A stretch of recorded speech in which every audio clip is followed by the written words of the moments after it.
hopefully you all got some sugar in your systems, or you will be shortly, because we're going to talk about sugar today. We're going to actually look at some sweet treats. So thank you all for being here. This will be the last Coffee with the Curator before the fall, so we're taking a break for the summer. Keep an eye in the members' magazines that will be coming out in the following months to see exactly how the program, when the schedule is.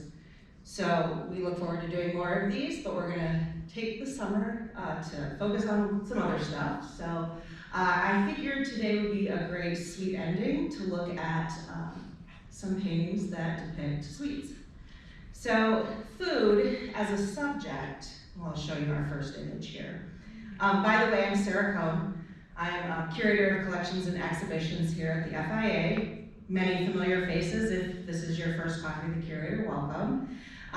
We're going to kind of think about food today. So food as a subject has been in the history of art, in paintings and sculptures, really from the beginning of time. It's been an inspiration for many artists throughout its history, and particularly in the 17th century, still lifes that included fruits, vegetables, meats, breads, that type of thing became very popular in Europe. While the subject's popularity kind of waned over the years, artists have continued to incorporate food.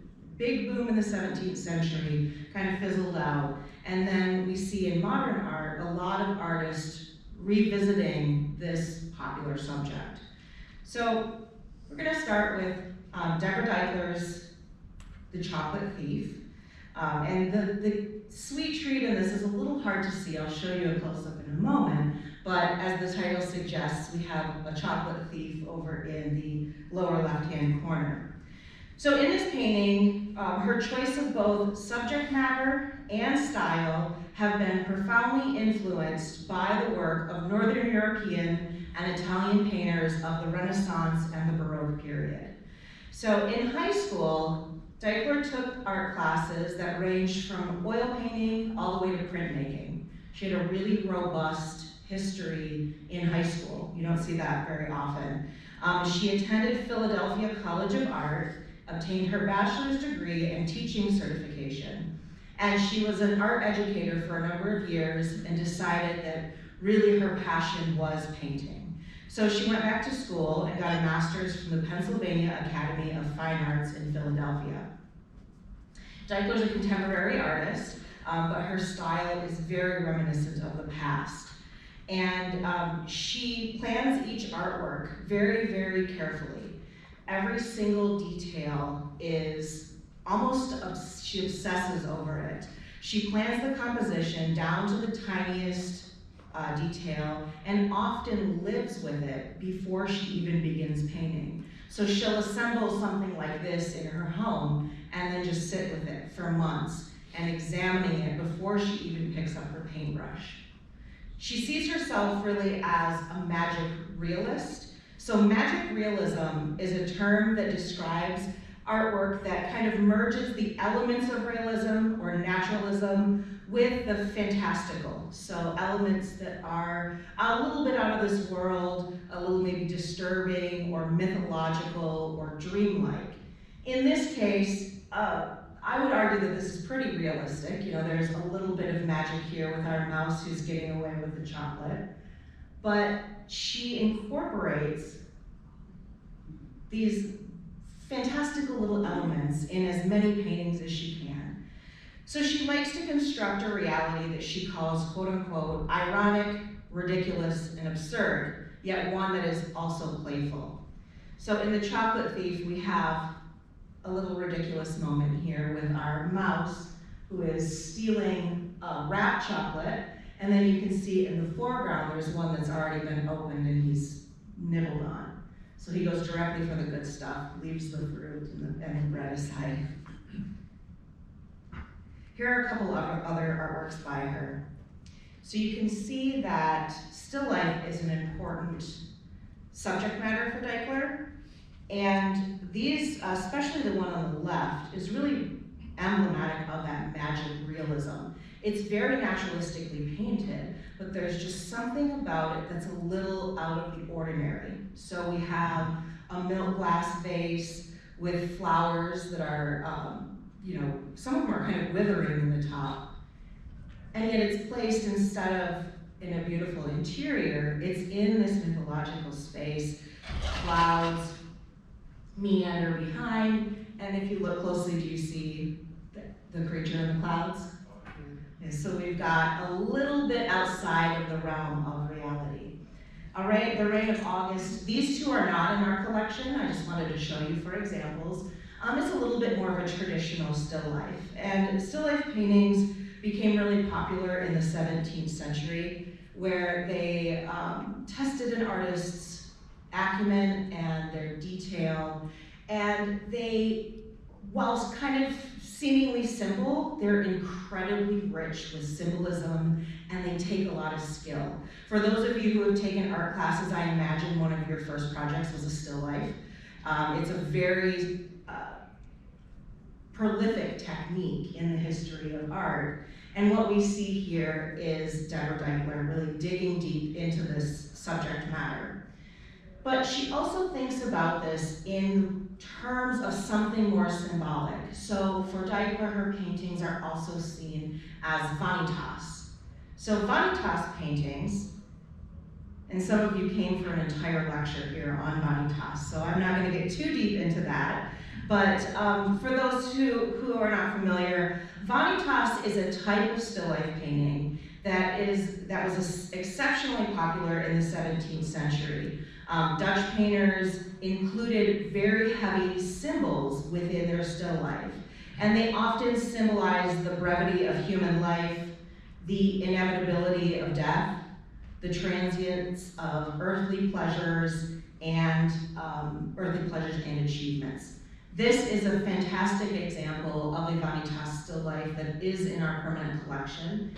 And some of the kind of key elements that reference life and death and the cycle of life would be the skull, the candle, of course the hourglass, the passage of time, and flowers. Flowers are often seen as symbols for beauty, life, rebirth, and death, so that cycle of life.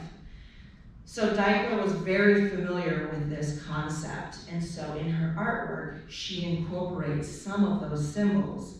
And in Chocolate Thief, while our attention might be drawn to the mouse over on the side and the action that's taking place, she's also incorporating a lot of symbolic elements.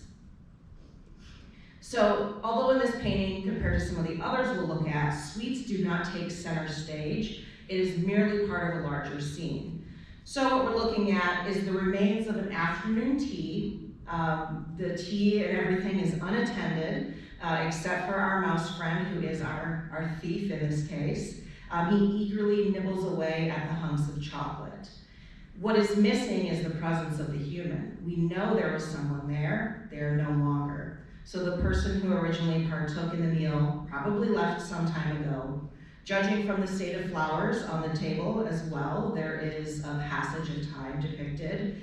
They're kind of wilting a little bit, and a mouse typically isn't going to come hang out with you right after you've left. So all of that in this painting indicates a passage of time. Very typical of a vanitas still life. Something else in her painting that is symbolic of vanitas paintings, or symbolic in general, is the tulips. Tulips are really popular in still lifes, and they typically represent prosperity and rarity. They were a really rare flower in the 17th century. If you had them, you had wealth. And so that is what they became, throughout the history of art, they became to symbolize those elements. Bread often represents humility. When we think of it in terms of Christianity, of course, it also relates to the body of Christ, but often we see bread in still lifes representing humility, and we see a delicious loaf of bread over here on the side. I think the butter is being warmed up by the tea, and of course our mouse with our chocolates. And chocolates have a lot of symbolism in art, so it's hard to really pinpoint what Deichler was aiming for here, but chocolate has been seen throughout history as a rare commodity, something that was owned or something that only the wealthy was able to partake in. So sometimes it symbolizes richness. So while Deichler has a kind of subcategory in her painting devoted to sugar, just a little sliver element, Charles Bell goes full force with the candy. So this is Untitled Gumball. This is by Charles Bell, and he was born in 1935 in Tulsa, Oklahoma. He became interested in art at a really young age, but he never really received any formal training and did not pursue an artistic career until 1960s. So he was in his 30s, or around his 30s, when he started to be focusing on art. So he was touring with the US Navy, and he really decided that he wanted to dive into the art world. He was inspired by another artist who we'll look at in a little bit, named Wayne Thiebaud. So he was really inspired by Wayne's subjects, and he was also really influenced by a naturalism and kind of realist style that we see in artists like Jan Vermeer and Salvador Dali. So the style is much more naturalistic. The subject has kind of a pop flair. So in 1967, he relocated from the West Coast to New York City, and he embraced this new style that was emerging in New York that was known as photorealism or hyperrealism, and he embraced that for the remainder of his career. Here are a couple other artworks by Bell. So photorealism is a style of art that became really popular in the 1960s, kind of an offshoot, somewhat related to pop art, but in a really, really different way. Where pop art was focusing on everyday objects, machine-made products, that type of thing, which you see in Charles Bell's painting. Photorealists really embraced the technical aspects of painting. And so many of them would actually photograph whatever their subject was, and they would paint from that photograph. Sometimes using a grid system, sometimes, just inch by inch, getting every single tiny detail. So Bell, of course, embraces this style and makes it his lifelong style. For the artist, he liked the concept of photorealism because it rendered unperceptible details, it rendered them visible, but also because he saw close-up photographic views as emblematic of contemporary visual experience that was steeped in a daily bombardment of media imagery. So that long quote basically means he really was interested in looking at the details, and the way that photography captured everything to the finest detail was very emblematic of what we're seeing in advertising and consumer culture of the early 1960s. So he photographed every single subject in his still life composition before painstakingly painting every single inch of each image. He also did prints. So this is, let me go back to ours. Ours is a screen print on masonite based on some of his incredible paintings that all deal with the same theme. So Charles Bell had a handful of favorite subjects, and this was a great example of one of his most favorite subjects, again, a still life.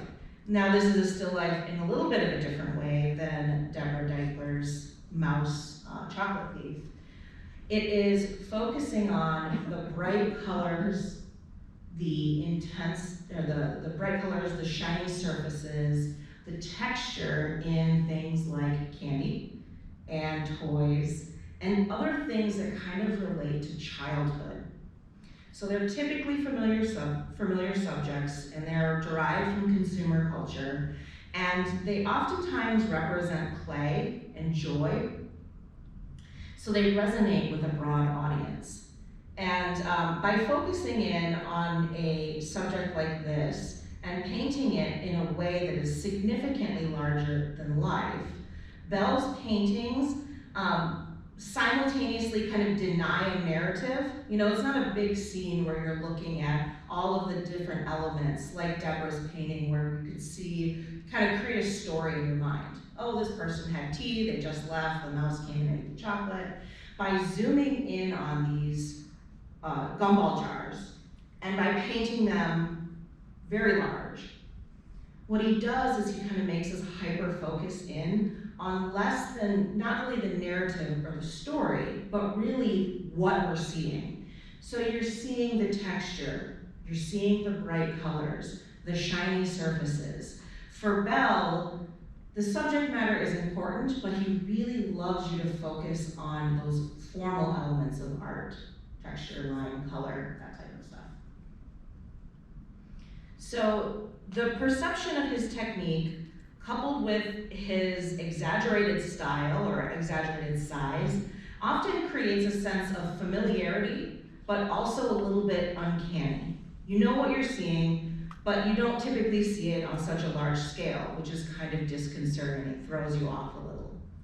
The content is glossy and seductive. There's balls of chewing gum. If you look closely in this image, there are charms and little plastic, there's rings, a whistle, all of those things you would find in these penny candy jars.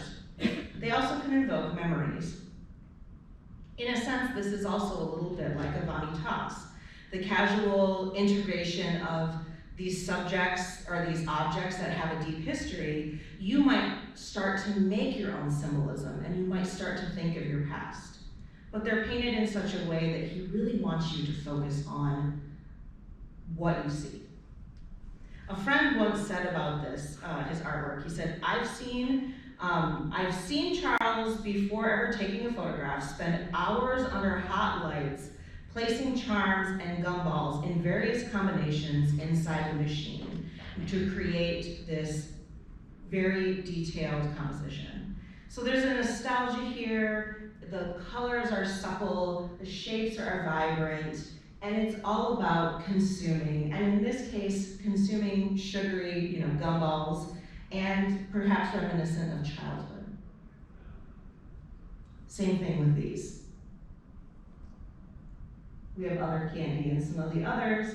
Over on the left side of that far right image, you can see the plastic balls that have toys inside of them. So you stand there and you just kind of examine our sweet treats in Charles Bell's paintings.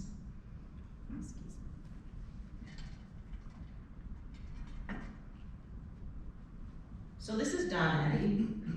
Before I talk about Don Eddy, I want to plug an exhibition that we just opened, because it relates to these two artists, Bell and Eddy.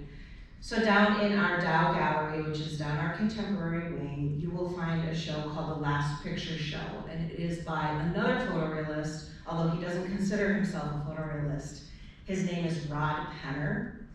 The images, if you haven't seen it yet, highly encourage you to meander down there after the lecture. He uses a very similar technique that Charles Bell and Don Eddy use, which is using photography to capture the finest details in your paintings. And when you look at the artwork up close, it might take a minute for you to even find a brush stroke, because they're so heavily detailed. Now, so this is Don Eddy, another photorealist. So many artists associated with this movement were interested in removing all of the evidence of an artist's hand. So really removing those visible brush strokes and making it look almost as if it is a photograph.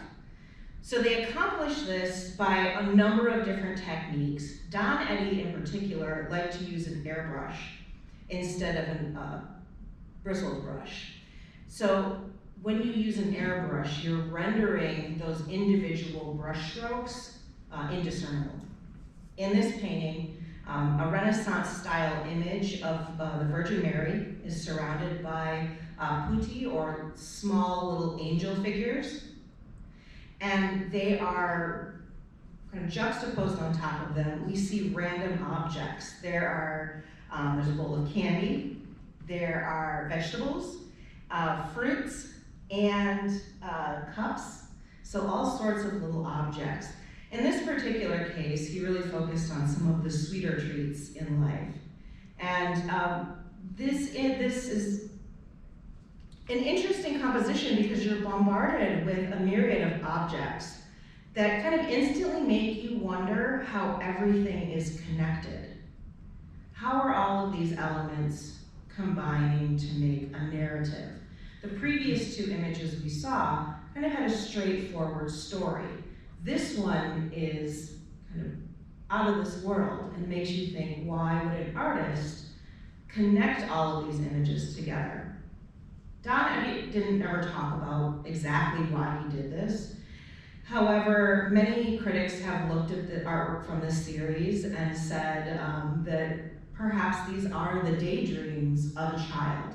And in this particular one, Altar Boy Daydreamer 2, we see this religious element coupled with random kind of fun elements.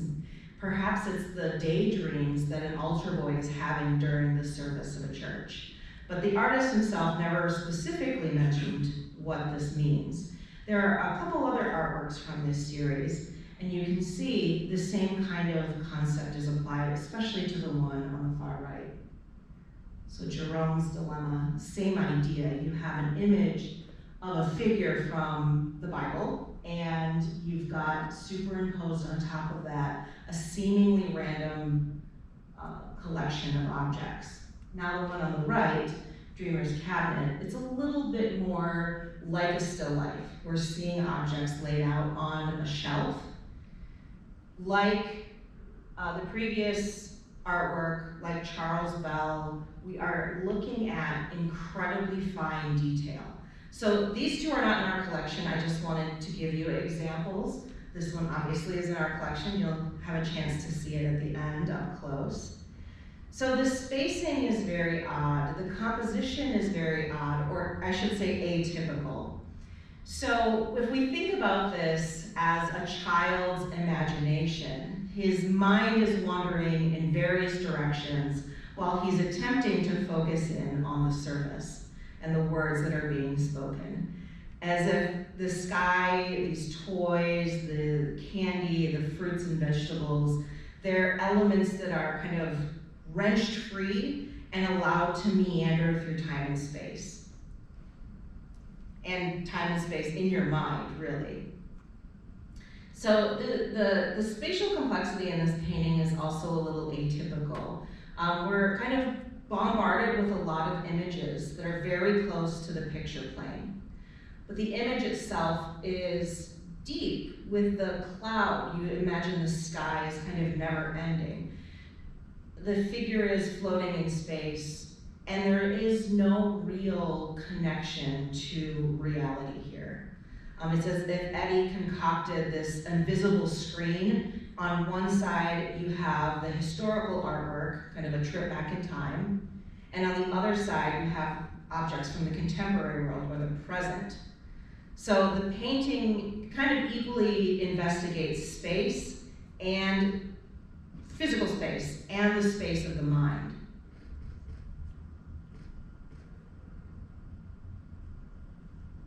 Same kind of concept here with Jerome's Dilemma. So the last artist that we're going to talk about is Wayne Thiebaud. I'm going to go into a little bit more detail in Wayne's career than I did the other artists. Wayne was born in Mesa, Arizona in 1920. As an infant, his family moved to California, where he spent much of his time living in Long Beach. He briefly moved to his uncle's ranch in Utah, but returned to California, where he spent the remainder of his life. So when we think of these major movements in the history of art, sometimes they're focused in a geographical region. Wayne Thiebaud is often lumped in with pop art, which we see a lot on the East Coast. Now, he was doing something very similar on the West Coast. He does make his way to New York. We'll talk about that in a moment. But it's interesting to see across the United States how art history kind of shifts and changes. So when he was a teenager, he was fascinated with stage design and lighting, and this will come into play in his artistic career. So he was really fascinated with that. He spent a lot of time in high school with the theater club and worked with stage lighting and design. And he also, while he was a teen, made actual money by working in various food stands along Long Beach Boardwalk.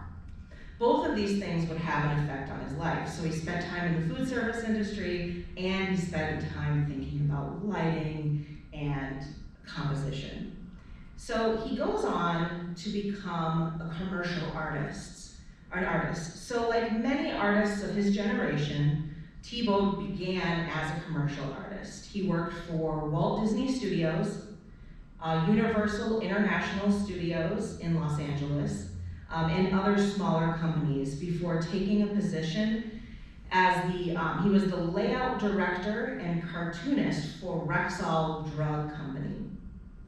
His style the style that he developed as a commercial artist never fully left as he kind of veered into the world of fine art. His paintings have a very linear, almost illustrative quality to them. And you can see that a little bit in Pies, Pies, Pies from 1961. During World War II, he joined the Air Force to become a pilot. However, instead of becoming a pilot, he actually became an artist for the Air Force, and he worked on promotional posters. He also worked a little bit on videos. After the war, he seriously considered a career in the fine arts. And he went to college, and he studied at San Jose University and Sacramento State College. He became a faculty member at Sacramento City College, and then also at the University of California in Davis. And this is kind of an important element because the college helped develop his career as a fine artist, and Thiebaud went on to teach generation after generation of future artists. So his typical subject matter is food, especially his artwork from the 1960s and 70s, even into the 80s. He constantly kind of goes back to this theme.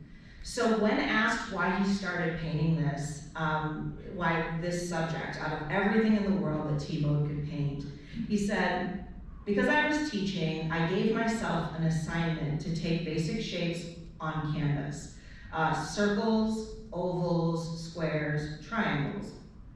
And then I thought, what would my subject matter be? I wanted something to sit on a plane and cast a shadow. And I thought, I've worked in restaurants, maybe I'll make triangles into pies. And that's exactly what he did.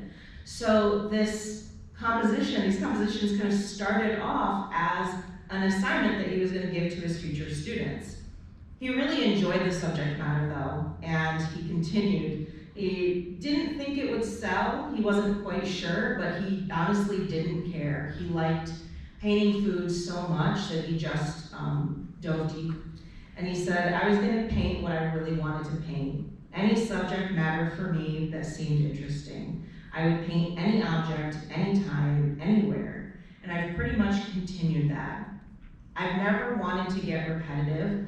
I wanted to change and explore as many different kinds of things as I could.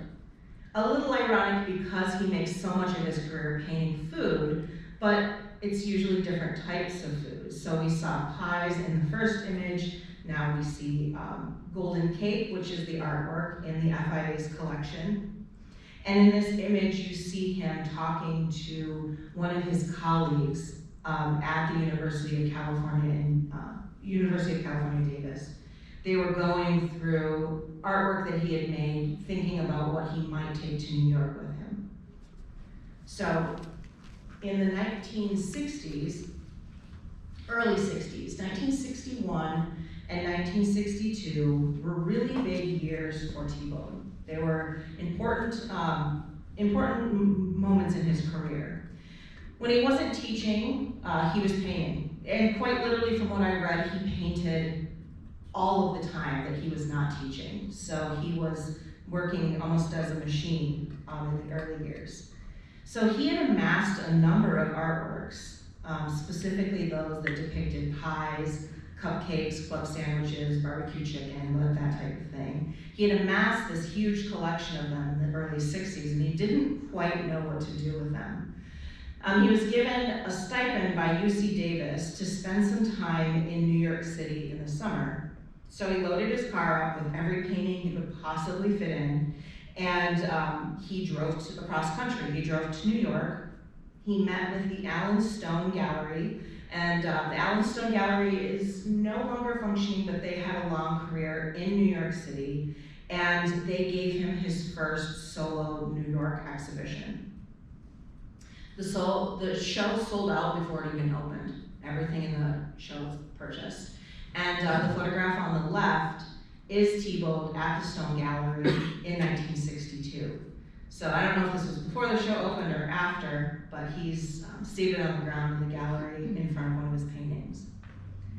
So he was an instant success on the East Coast. And if you think about the history or the timeline of art history, this is also the time when Andy Warhol is starting to become more and more prominent. Other pop artists are kind of thinking about consumer elements and objects for their subjects. So it was a kind of kismet. It was right time, right place, right subject matter. And he came to New York, sold out the show, instant success, and very shortly after that, Wayne Thiebaud was featured in Time and Life magazine. In 1962, his artwork was included in a major museum exhibition at the Pasadena Art Museum. The show was all about pop art, and it was called New Paintings of Common Objects. As an art historian, it's always fun to find those little remnants of history, so I was really excited to find the poster from the show. Those sometimes get lost to archives, but it's great to be able to find something like that. So on the right-hand side, you'll see the poster from that exhibition. So his artwork was hung along with other pop artists, Andy Warhol, Roy Lichtenstein, and it kind of solidified his career as a pop artist, which is not necessarily what Thiebaud saw himself as.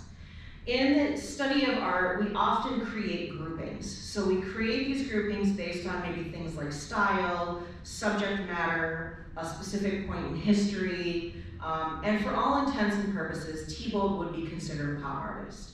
He's depicting common objects, and he's doing it in a way that's a very kind of linear, almost graphic, like it's reminiscent of an advertisement. He was often compared to Andy Warhol and Robert Rauschenberg when he was written about. He began to rise in fame in the 1960s when pop was also becoming the dominant style in the art world. And the repetition that you see in a lot of his artworks is kind of like the mimicking the mass production of consumer objects. If you think about another artist who does this, of course, Warhol. So all of these elements of Thiebaud's life, you kind of check boxes. Every single one of them says pop artist, and that's how he was considered, and that's how we still consider him quite frequently. But he didn't really see himself solely in that category. He said, I'm just an old-fashioned painter. That's how he described his art. Things that kind of take him outside of the confines of pop art. True pop artists really emphasize the methods and the appearance of mechanical reproduction. So, example here, Andy Warhol. Look at the crisp lines of each one of those Campbell soup cans. Every single one of them, it's almost as if they were machine made, just like the soup cans themselves. Comparing that to Thiebaud's paintings, it is very different stylistically. The image that you see next to the cans is called cakes, and you can see the texture. You can actually see the artist's hand. A lot of pop artists try to remove their hand from the artwork, kind of focusing on this consumer culture, mass production, life in the 20th century. So the texture and the expressive gestures of Thiebaud's artwork are much more evident or much more similar to artists maybe like the abstract expressionists. So it's that element that kind of puts him off in his own category. Regardless of what category we consider him, he spent a lot of time creating these beautiful textured studies of shape and shadow and line. When you break down a painting like Golden Cake, it is a fantastic example of how he has explored those fundamental elements of art. So this is a great example of one of his early still lifes. This is from 1962, so it is early on in his career. It's a single image pasted in front of a kind of monochromatic background, which is very typical of his style. And it's a realistic depiction of a cake that combines some basic geometric shapes. Remember that assignment that he had given himself, a circle, a set of triangles, there's rectangles in there. But he takes those shapes and puts them into something that is almost universally recognizable, and a lot of people associate joy when they think about food in general, but especially things like cake and sweets. They often connect to celebratory moments in our life. So the lighting is also really dramatic. It's almost spotlit, which elevates this object to a kind of higher status. It's not just a cake, it's the cake. And that technique is likely drawn from his early inspiration, or his early fascination with stage lighting. So he's pulling all of these things from his past, his work in food service, his attention to lighting and composition in the theater, and brings them into his painting, his techniques. But the paint has been applied in such a way that it's almost like we're looking at actual icing. So you can see the brush strokes, but you can envision paint, instead of paint, actual buttercream. So Thiebaud does not paint food for his entire career. It is a large portion of his career, but what he did do for the rest of his career is taught. So he taught basically all the way up until he passed away, and after he retired, they brought him back as an adjunct. So he has motivated generations of artists. He never moved to New York, but he had connections with galleries that championed and sold his artwork, and he continued to teach, as I said, until 2021. He passed away, he was 101, long career, and he didn't often talk about his artwork deeply. He does embrace other subjects. These are later subjects, as you can see. He had a fascination with clowns, landscape, and figures. He did say, primarily what I'm interested in, and always have been, is this wonderful, personally involving search to find out all I can about painting, to be willing to take risks, and to try things that don't seem to be logical, and to find how my feelings and experiences as a boy growing up in America can be reflected in painting. So, having said that, this idea of growing up in America or growing up wherever, there are these moments in your life where food becomes integral, birthdays, other celebrations, and those moments in life kind of stick with you, and they stick with artists, and food often becomes universally symbolic, or at least culturally symbolic. So it's not out of the norm to have artists devote time to depicting food. And sweet things, candies, cookies, gumballs, those are often related to moments of joy, especially in childhood. So I invite you to come up, and the paintings I talked about today, we don't currently have on view, so I wanted to bring a couple of them in so you can actually see them in person. Once again, a plug for Ron Penner, that is down our contemporary wing. And if you want to come up and look at these, the only thing I ask is to stay a nice distance away, and you can see the Thiebaud and the Eddy in person. So I thank you all for coming today, and look for future lectures in our fall magazine. Thank you. Oh, any questions? Yes? Oh, well, not really a question, I just wanted to make a comment. Thank you for bringing person, because I think it really shows, when you look at the picture, which is lovely, and then you look at the painting itself, it really shows the difference between actually seeing a piece of art in person and looking at a picture that, you know, shows the detail. It's just not the same. It doesn't give you the same feeling. Exactly. So thank you for doing that. And I have a question. Thiebaud, did he consider being labeled as a pop artist kind of insulting? I don't think so. I think that he was okay with it. Some artists, and I think that artists who are not are much more vocal. And he was not, he kind of, when people would talk about it, he would just be like, okay, you know. He just kind of, yeah. So he wasn't adamantly opposed, but I think a lot of artists, especially those associated with major movements, when you ask them about that, they don't want to be like pigeonholed in a sense. And so they'll kind of say, well, you know, I do other things. Unless you're, like, photorealist artists really embrace being photorealists. However, we have an example of an artist who said, I use that technique, but I'm not that exact type. So I don't think it was a huge issue for him. Yeah. I love showing, and whenever I can, I show the artwork, or I tell everybody, like, go see it. As a teacher for a bunch of years, the screen doesn't do justice. Like, for so close together, it really shows it. Exactly, and this one has such great texture and scale. You know, I for a while thought the Mona Lisa was huge because I was on a screen. And then I had the pleasure to see it in person, like, oh, it's so small. So yeah, I'm very glad Peter Ott, actually in the back, we have to thank for this. He brought these in for us. So there was a question, thanks Pete. Question up here. Can you tell us a little bit about how it came to the FIA, about Mary Davis? Is there anything? I am not super familiar with the Mary Mallory Davis gift, but I can look it up. I'm still learning a lot about our donors. I do believe that she had, we have a number of artworks that are given in her name. Okay. And it was given, you know, not too long ago. I have a vague memory of one of our board members had seen it in her house. So I think she had it, I don't know where she bought it from, but yeah. It's something I'm definitely gonna take up, is my history of our donors.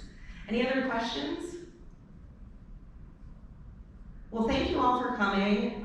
Feel free to come on up. Like I said, just stay a nice distance away and check out these two artworks and then spend, you know, the rest of your morning meandering through the museum. Thank you.